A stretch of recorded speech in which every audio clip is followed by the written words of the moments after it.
If you're looking to make huge improvements in your life, it doesn't matter what you do every once in a while. It's what you do every day that makes the difference. And sometimes the simplest nudges in behavior are all it takes to make radical changes in your future. So in this video, I want to share with you the 10 smallest changes that I've made in my life that have led to the greatest impact on my well-being, my health, my relationships, my mental health, as well as my work. Some of these things take less than 10 seconds to do, but if you do them every day, you'll see a compound effect in your return. Let's get into it. All right, so change number 1, if you're trying to wake up early in the morning, place your alarm on the opposite end of your bedroom. Now, this is a very simple change, but I found that as I've tried to become more and more of a morning person over the past decade, this one small change has helped me out so much. This way, when you wake up in the morning, you're not simply going to reach over to your phone, grab it, and hit the snooze button every 10 minutes for 2 hours. Instead, you actually have to get out of bed to turn your alarm off. So the next one really relates to creating work-life balance, and it's add one personal item to your to-do list, especially if that to-do list, like mine usually are filled with nothing but work-related tasks. It's so easy to get caught up in the busyness of work, to continue to be so ambitious that we neglect our personal lives, that we're working 8, 10 plus hour days, and we're neglecting the things that truly matter in our lives. And so I add things like go to the gym, make a batch of smoothies, call mom. Those are the things that I know if I don't write them on my to-do list, I'll continue to put them off into the future, or I might completely forget about them because I'm so busy with work. But when I go to check my to-do list throughout the day, I'm reminded of what I really shouldn't be putting off and what I should be doing today. So this next one relates to your work life. In your email inbox, create a folder called Praise. And whenever you have a boss or a client that gives you positive feedback, drag and drop that email into the Praise folder. This really serves 2 purposes. 1, it can help you when you're feeling self-doubt and you're feeling like you're maybe not worth it, when you're questioning your path. It's great to be able to go back to these things. But it also serves a really practical function for those who have a typical 9-to-5 job. And this is feedback that I got from my wife many years ago that I think is absolutely brilliant. There will be times, many times, where you'll find yourself in a position where you need to either back your performance, prove your performance to either a superior, like a boss, or perhaps if you run your own business or you're a freelancer, to new clients.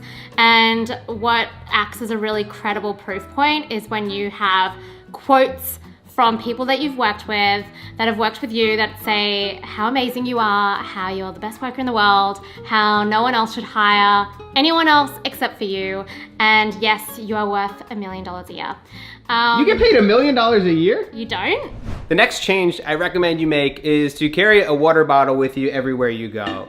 Now, this one, so simple, but it's that nudge, that change in your environment that continues to remind you to continue to stay hydrated, to drink water. This is one of those things that so many people neglect. We're supposed to be drinking 8-ounce glasses of water every day. I know when I was younger, I definitely did not meet that. Ever since I started carrying a water bottle close by when I go to the gym, when I go to the cafe, when I used to be able to go at least, now when I'm just at my desk, when I'm going around the house, if I have my water bottle close by, it's that constant reminder to stay hydrated, to drink water. And also, one of the best things is that actually curbs cravings for snacks. A lot of times we think that we're hungry when in fact we're thirsty. And so by drinking water, by staying hydrated all day, I snack much less often, which is a great bonus.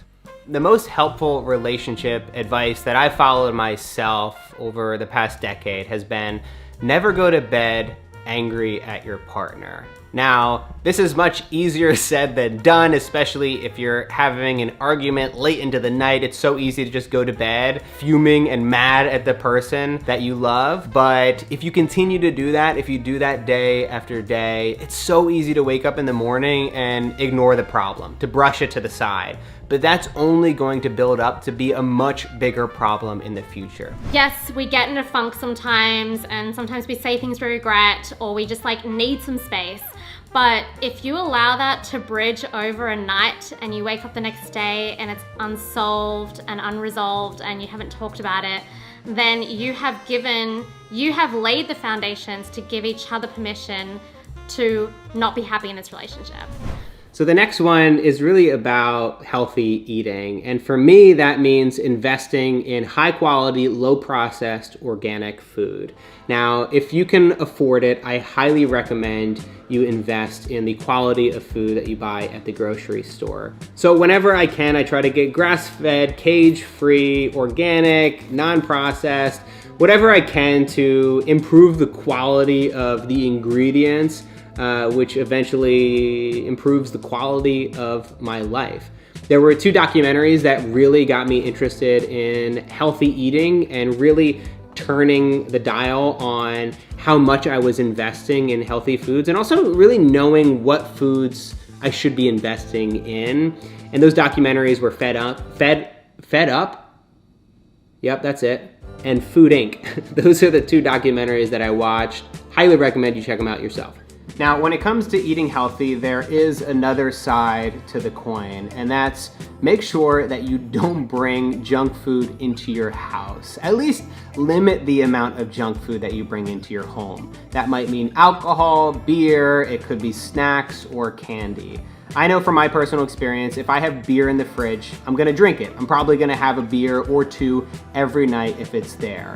And if I have snacks and candy and chocolate and ice cream in the house, then I'm probably gonna be consuming that way more often. And when given the option between preparing a healthy organic meal and simply snacking on some ice cream, I'm probably gonna choose the option which is easier and tastes a lot better. And so in order to really eat healthy and to really be mindful about what I'm consuming, I limit what I bring into the house to begin with. This has by far made one of the biggest changes on my diet to date. Now, that's not to say that you can't buy cookies and you can't buy ice cream and you can never drink alcohol again.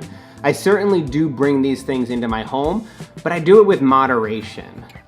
Leave your phone on silent and place it upside down at all times. Now, this is common etiquette already. If you're going out to hang out with family or friends, if you're with anybody else, you keep your phone on silent, you turn it upside down, put it on the table. Better yet, you keep it in your pocket out of sight. Now, this is something we do for other people, so we should also do it for ourselves. If we're working at our computer, we should really be intent on being focused on that work. When our phones are right side up, we see a notification come in, it's impossible. There's no willpower in the world that will prevent you from picking up that phone, texting and browsing for 30 or 40 minutes at a time. When you add it up, all of these micro distractions throughout your day, eventually you're far less productive than you would have been if you would have simply remained focused on your task. One other thing I do before I go to bed, besides putting my alarm on the other side of the room, is to write out a physical to-do list and put it next to that alarm.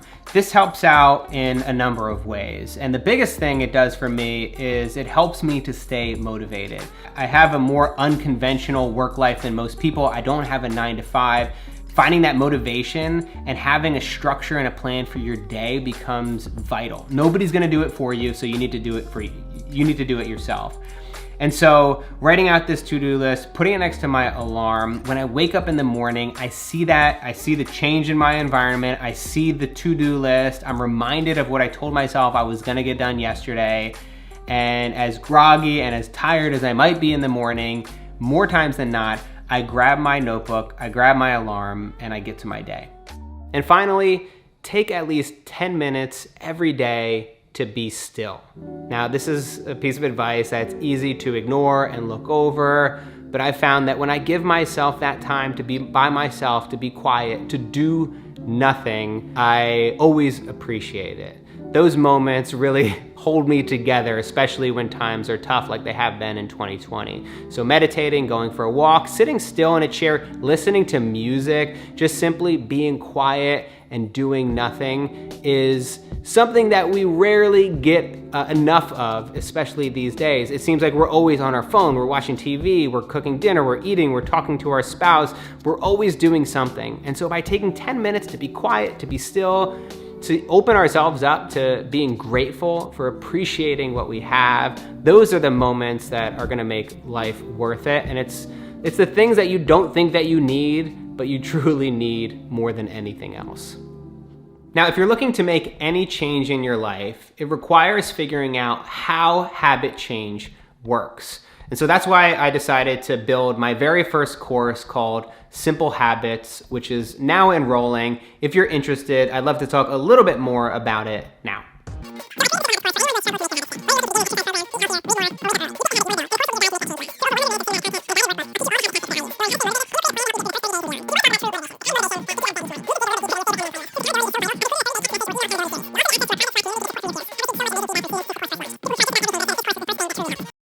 Thanks so much for watching, and I'll see you next time.